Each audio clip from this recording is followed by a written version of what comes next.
Nakivale is one of Uganda's oldest and largest refugee settlements, spanning over 180 square kilometers. It is home to more than 100,000 refugees. Olive Nyirondambia is one of them. She has lived here for more than 8 years.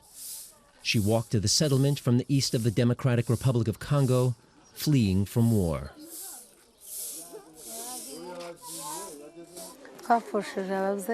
In 2007, gunmen raided our homes. But in an attempt to defend ourselves, most of my relatives, including my father and brothers, were killed. So we ran to Uganda for safety. There is no peace in my country. 40% of the exiles residing here are from the Democratic Republic of Congo. Others are from Burundi, Somalia, and South Sudan. A mother of 7, Olive says it is tough living as a refugee.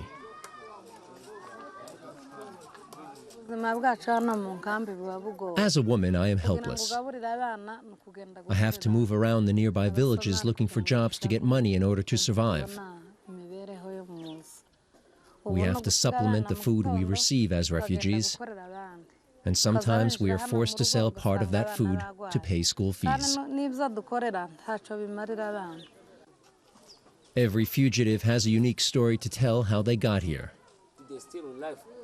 This 69-year-old man lost his arm when his village in the DRC was attacked.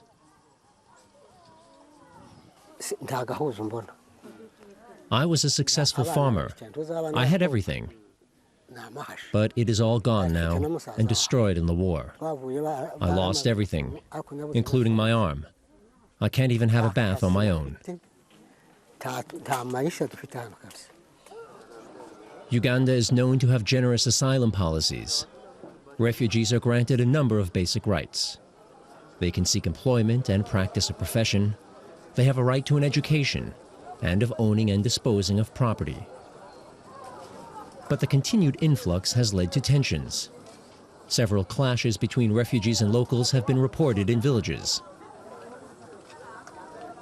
There is a burden, yes, and we are trying to be creative about it, looking at refugee protection and management in Uganda, not necessarily as a burden, but how can we tweak it to become a positive aspect for development of both the refugees, the host communities, and the government, the general government. But for Olive, going back to DR Congo is not an option. She tells us that despite the hard life, she feels much safer in her new home, and remains hopeful that Uganda's tolerant attitude could open the door to economic possibilities for her future and that of her children.